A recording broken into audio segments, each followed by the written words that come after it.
I'm Lisa Evers, and this is Street Soldiers. Fox 5 and Hot 97 present Street Soldiers with Lisa Evers. Social media is changing our lives in ways we never could have imagined. While some of it is good, there's also cause for concern. Offset and Cardi B's hit song chastises social media clout chasers who make false accusations against celebrities to make a name for themselves. Ironically, on the same platforms that help build the stars' careers. But for everyone, there are very real concerns, says social media and mental health expert Bailey Parnell. I think by every measure, social media is a risky behavior like sex or drugs or alcohol. And in psychology, we say that a risky behavior is something where when you participate, you expose yourself to potential harm. Parnell cites harassment like bullying, digital addiction, traumatic imagery, and destabilizing a person's self-esteem. You're putting out this extension of yourself that's quantified for everyone to see. You're measuring your self-worth against others. You're in constant social comparison. You're feeling envy based on that comparison. And so what happens then is you saying, okay, well, am I less than? Social media comparisons can have a powerful negative effect, especially on children and teens, says clinical therapist Dr. Randy Sconyers. I would say the age group between 11 all the way up to 16, 17 years old. So that's a pretty huge gap. The younger kids, because they just don't have the skill set to understand the boundaries and the nuances of social media. And then with the teenagers, the older kids, they're still learning who they are. On the positive side, social media can be a tool for social change and raising awareness about issues and causes. It's also a growing tool for entrepreneurs. Social media business pioneer Samaya Reese turned her online profile into high profits. My story is what drives my business. And that's been my greatest asset. So my business tools are truly just telling my story in an authentic way. Being authentic is what's actually sold every brand I've ever created and put on social media. So do we even understand the scope of all this? Let's find out what our panel has to say. Joining me is Bailey Parnell. She's the founder and CEO of Skills Camp. She's a social media and mental health expert. She's been a keynote speaker at TEDx Talks and is also one of Canada's top 100 most powerful women. Bailey, thank you so much. Great to have you back on the show. I'm glad to be back too. Thank you so much. Also joining us is Dr. Randy Sconyers. He's a clinical therapist with New Steps Counseling with his practice. He's the founder of Mental Hop, where he uses hip hop for mental health education to reach the youth. And Dr. S., great to have you with us. Thanks, Lisa. Thanks for having me. Thank you so much. Also joining us is Samaya Reese. She's the CEO and creator of the Get Slim Detox Tea. She's a TV, film, and music personality, and she is a pioneer in using social media as a business tool. Samaya, great to have you with us again. Thank you so much for having me, Lisa. Thank you so much. Bailey, when you look at what's happening on the landscape, do we even understand what's going on now? Well, it's actually funny you ask, do we actually understand? Because when I first went into my research, I thought I had a good understanding, and I thought that social media causes depression, end of story. And what I actually found was no consistency in the research at all. I found that some people said, yes, there is an issue. Some people found the exact opposite, we cannot say anything. And some people found that social media improved the mental health of their participants. And so what I found that was always consistent was that when there was something in between, like I feel more lonely, I compare myself more, or that kind of stuff, then it was always a bad situation. So when I actually go out and talk to people, I find they don't really understand the root cause problem, which is you offline, and they want to blame it on things like, oh my gosh, Facebook sucks. And there are certainly elements that the companies can change, but I think that we need to really educate, and I'm glad to see that even myself and Dr. S are out there with youth trying to make them understand what this means for you. So it can be really like a mirror, is what you're saying, in many ways. It can be a mirror if that mirror was 10 times amplified. So and put on blast, and everyone like could a funny see, mirror and everyone at a could see circus. it, right? Yeah, It's like everyone could see. right. Dr. S., with your practice, you work with a lot of young people. Yes. What impact do you see it overall? I always try to be positive, positive about everything, but do you see it as dangerous or to the youth, especially as they're developing their own self-worth? I don't necessarily see it dangerous. It depends on how intact that youth's mental health and self-worth is already what they have. one of the things that we see is that kids who have difficulties already with their self-worth or self-value, social media can impact them in a negative way. Because right away they're going online and seeing what other people are doing, especially in the stage of adolescence when self-identification is taking place and developing who you are. You start to compare yourself to other people online, and as a result, you may, your self-esteem may be impacted. Who am I is the question. Is a question compared to them. and comparing to all those people out there. So Maya, you are a pioneer in using social media for business, but also you've been a pioneer in social media, period, throughout your Right. public life and your business career and all of your professional successes. Tell us what effect, give us an idea of your journey, because you were in there early on. Right. So a lot of what they were saying is absolutely true. I say if you don't know who self is, then you allow and absorb what social media can do to you and tell you who you are. So you have to be very firm in like, no, I love myself. I don't care if this girl is 10 pounds thinner. I'm still amazing.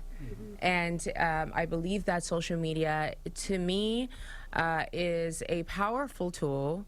However, it breeds a lot of bullies. And this is very true. And so you have to know your self-worth, you love yourself. And of course, we always go through our ups and downs as humans, and that's okay. So for me, it's been very good business-wise. I've never felt insecure on there.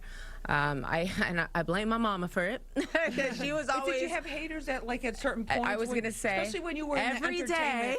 when you were in that really Every day. when you were really out there in the entertainment world. Yeah. Didn't you? You must have had some. When I first started, the trolling wasn't as bad because I think people didn't know how to hide their profile Right. That's Okay. and go private. Right. So now they have this space where they've created racial division. They've created bullying to children, LGBT. Just because you look different, they believe that like, oh, I'm gonna go and spread hatred. So it is really important. I believe that I wish that we had more conversations about this. My nieces are young and they are going through this identity thing where they're still figuring themselves out. And we have talks, and I always tell them, listen, every day someone calls me a name. Every day, and I'm not reflective of that. I don't project hatred. Right. I don't. It comes with the territory. It just in a way, comes right? this way, and it doesn't affect me. But what I find interesting, I know some women that have 5-10 million followers who are actually very insecure.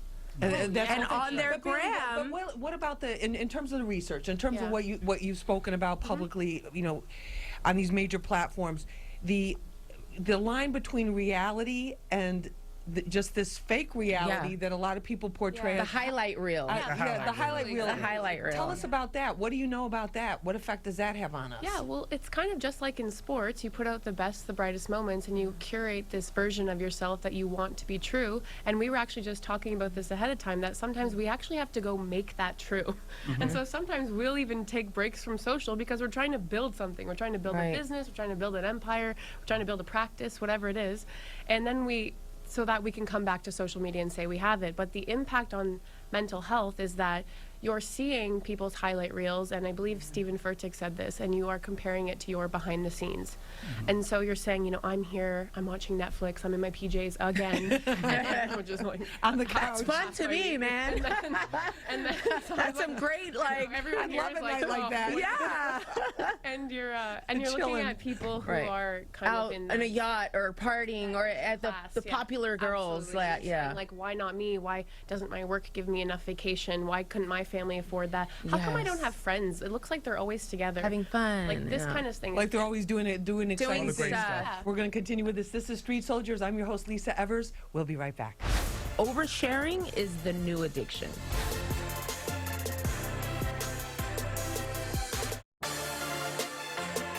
I was told what you post on, what you post on any social media Yeah. platform is not going to be seen by all of your followers. No. Correct. So true. explain this, what they call the algo or the algorithm. So the algorithm in pretty fundamental terms are the kind of combination of rules set in the background in the code that make it so that certain photos will appear at your top and other photos will appear at someone else's top.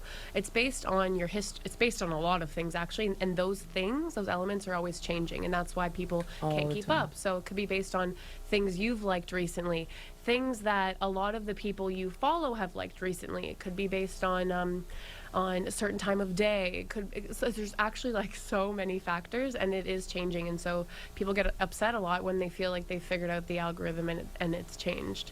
And what's interesting, I think, about it, this idea of the likes and the comments and the shares, is that they've become what we call social currency. Currency being something that we literally use to attribute value to a good or service. And this social currency now is quantified, and except you're the product and you're telling, and it's telling people, you know, how much value you offer. And now it's, again, did I mention it's quantified? What's particularly interesting for me is coming from Toronto is that we are the pilot project for actually getting rid of the Instagram like count.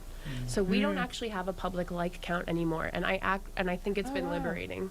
Yeah. Really? Yeah. You know what I find liberating as well? To have you noticed that they took away the activity page. So just found that out I love that. I don't use So it. they used to have this area on Instagram where you could see what everyone is liking and people can see what you're liking. What's happened is that it's created toxic behavior, which people are like, you know, I don't know, like maybe the ex-girlfriend is stalking the new girlfriend, or like, you know, Right, they're finding out what they did. or like, you know, the bully is trying to see what someone that they're trying to attack likes, doesn't like. So, oh, she likes ice cream. Oh, you look fat and you eat ice cream. So this is using these toxic behaviors that have actually, I think it's great that it's gone, because the activity page is gone. Yeah, it's gone. It's gone because I of course I'm always interested in what my friends want, and I follow a lot of my friends and colleagues. However, that's also another tool that does not allow you to stay present. Right now we are present. We're not on our phones. Right. We're not like, oh, let me put a like or whatever. No, we're totally present in the We are actual in the moment. And And let this me is all we have. Yesterday is gone. Tomorrow isn't here. Exactly. We have this. And we have this right now. And right now I want to ask Dr. S, in terms of the males, in terms of the boys and the young men, do they get upset by likes, or do they model behavior like they see somebody doing some outrageous prank that's actually, you know, self-destructive or destructive to other people or hurtful or to the community or whatever, and then they're like, wow, that's kind of like the cool behavior? Yeah, I've seen a little bit of both. I've seen young men that use it appropriately. I've also seen young men who have seen how you could get, you know, by doing outrageous things, you could get more followers and more likes as well. And I've also had young men talk freely, openly, that they'll post a picture and then, you know, if it doesn't get a certain amount of likes or views, they'll take it down, you know, and put something else. So you took can your product tell, off the shelf. yeah, you can tell how valuable to them it is to get that like, to get that, because they equate that to me as a position of love, right? So when you click it, it's a heart, Right. red heart that pops up, right? So now you're getting love from the audience. So from you're that getting Instagram. that feedback. Yeah. That's Can right. that become addictive? Oh, I Definitely. mean, by every measure, Can it Yes. become addictive? Tell us honestly, Bailey. I know you will. I'm like, okay, I'm ready. That's another conversation. You ready?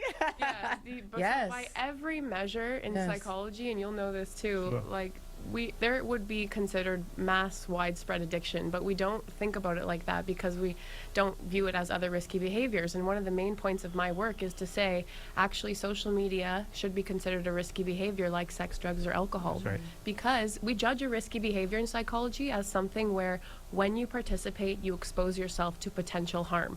That's it. Can you get harm from alcohol? Yes. Do I love wine?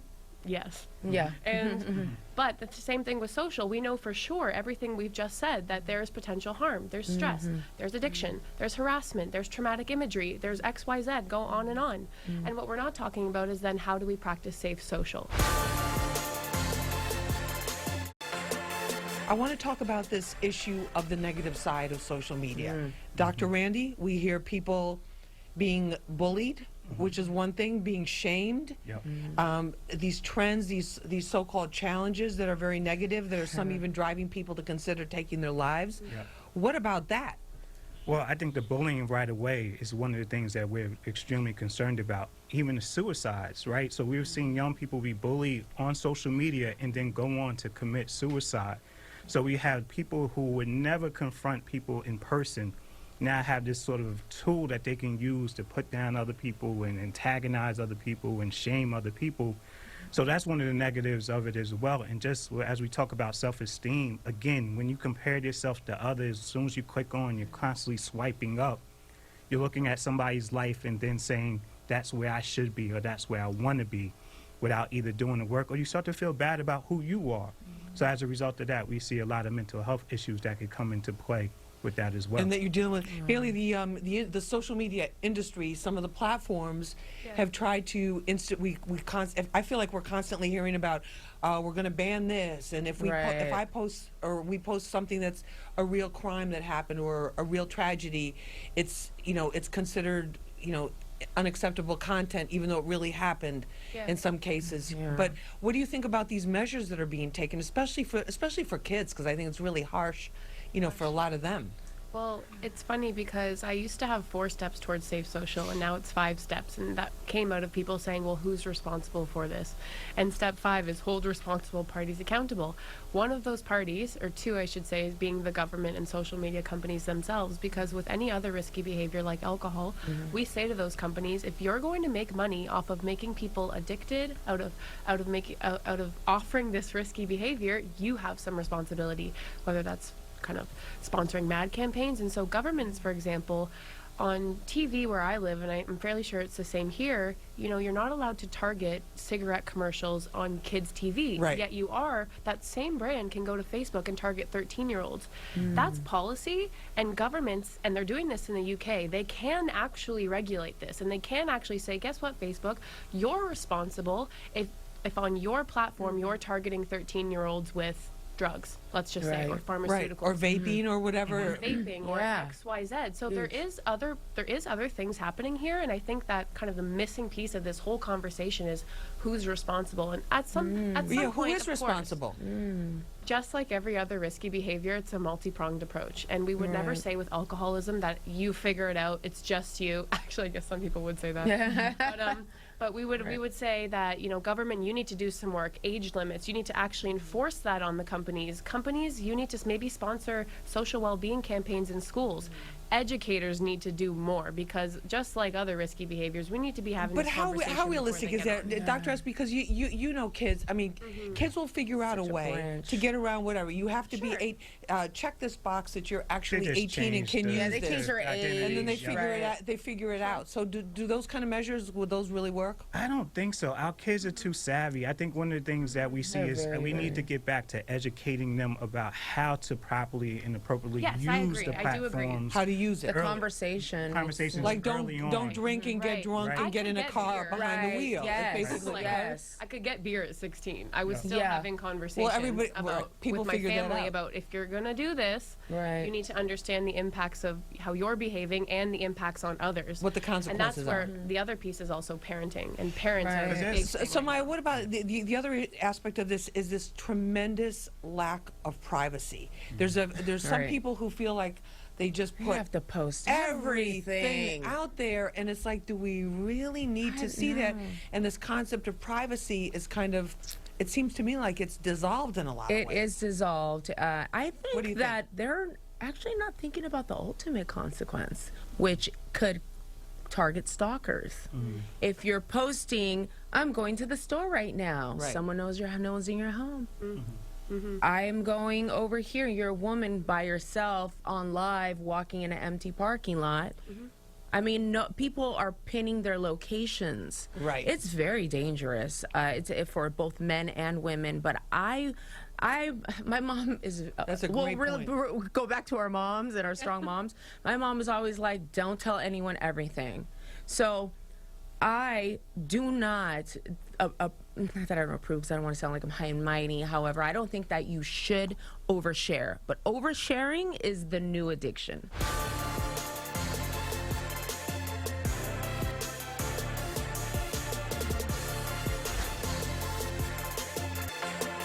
I want to thank you all for being with us for this episode of Street Soldiers. Bailey Thank Parnell, you. great to have you with us. Thank you so much. Thank you. Dr. Randy Scaniers, Lisa, as a.k.a. always. Dr. S, Thank thank you. you so much. And Samaya Reese, great to have you with us. Thank you. And thank you for joining us for this episode of Street Soldiers. I'm your host, Lisa Evers. Remember, use your mind. It's your best weapon. I hope it's your only weapon. Let's push for peace.